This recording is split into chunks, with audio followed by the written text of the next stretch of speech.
عدنان فاروقی صاحب کا سوال ہے جی اسلام آباد سے.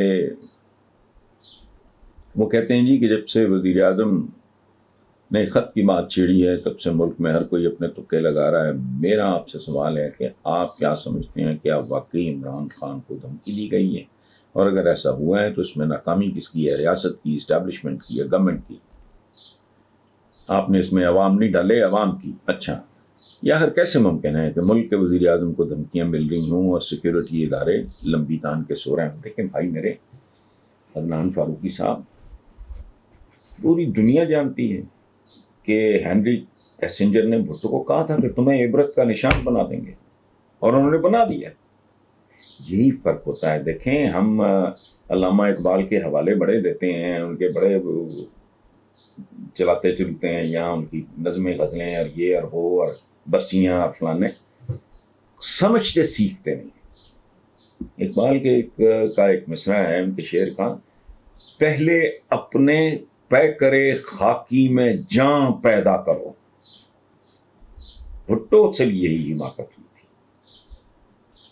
وہ کھڑے ہو کے نعرہ مار دیا ایٹم بم بنائیں گے چاہے گھاس کھانی پڑے. انہوں نے کہا کھلاتے ہیں پھر تمہیں گھاس، رگڑ رگڑ کے جیل میں،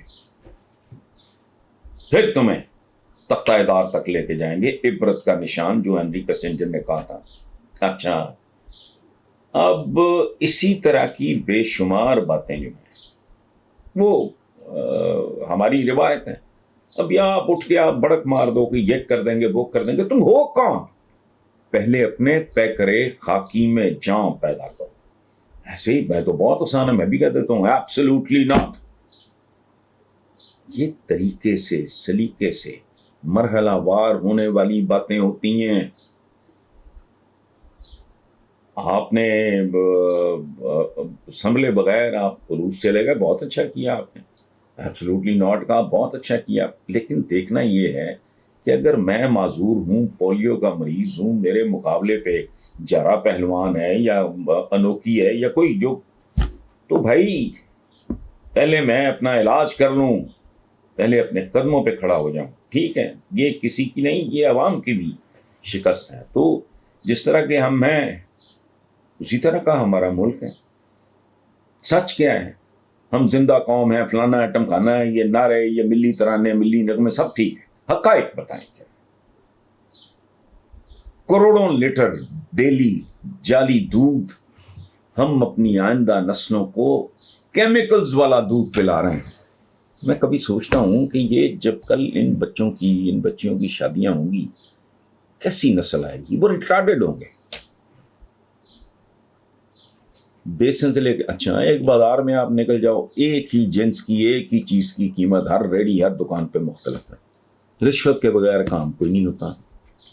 مذہب کو ہم ایکسپلائٹ کرتے ہیں، وطن کو ہم ایکسپلائٹ کرتے ہیں، ایک دوسرے کو بے شرمی، بے حیائی اور ڈھٹائی سے کبھی غداری کے، کبھی دائرہ اسلام سے خارج کر رہے ہوتے ہیں.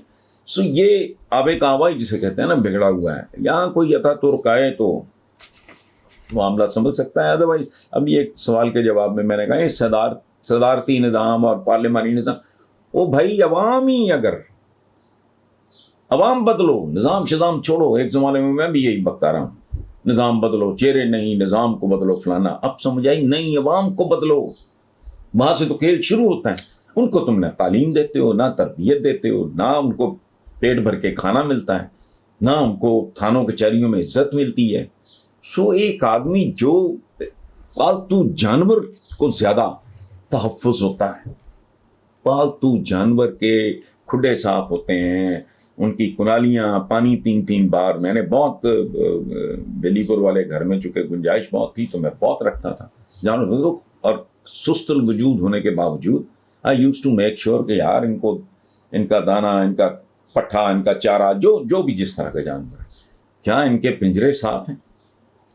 کیا ان کی وہ کنالیاں اور وہ کنڈیاں یہ صاف ہیں؟ کیا ان میں سے کوئی نڈھال تو نہیں، کوئی مور ڈھیلا تو نہیں پھر رہا؟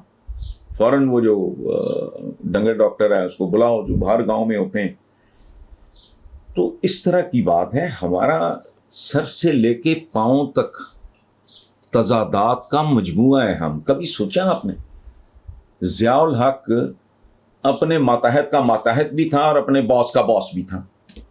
یعنی بطور آرمی چیف وہ اپنے پرائم منسٹر جنیجو کا وہ ماتحت تھا, بطور صدر وزیر اعظم کا باس بھی تھا. یہ جوکروں والا کام نہیں ہے. کیا ہے یہ؟ ہمارے ملک کا نام ماشاءاللہ پاکستان, بہت اچھا. مجھے بتائیں پاکیزگی کہیں آپ کو نظر آتی ہے؟ کراچی سے لے کے لاہور مین اربن سینٹر جتنے دیکھیں گے, گاؤں کو تو چھوڑیں. یہاں ملک کا نام ہے اسلامی جمہوریہ پاکستان. اسلام یہاں کتنا پریکٹس ہوتا ہے ظواہر کے علاوہ؟ آپ کے سامنے مجھے کامنٹ کرنے کی ضرورت نہیں. اچھا جمہوریہ, او بھائی یہ ویسٹرن ڈیموکریسی ہے جس کا اسلام کے ساتھ تعلق ہی کوئی نہیں. آپ ایک طرف اسلامی لکھ رہے ہو, ایک طرف اس کو جمہوریہ کہہ رہے ہو, تو کون لوگ ہو؟ کبھی سوچا نہیں؟ میں نے بے شمار علماء سے پوچھا شریعہ کا مطلب کیا ہے, آئیں بائیں شائیں ہیں, ایک بندہ نہیں اب تک ملا مجھے جس نے مجھے شریعہ کا مطلب بتایا. سو بہرحال تھینک یو ویری مچ.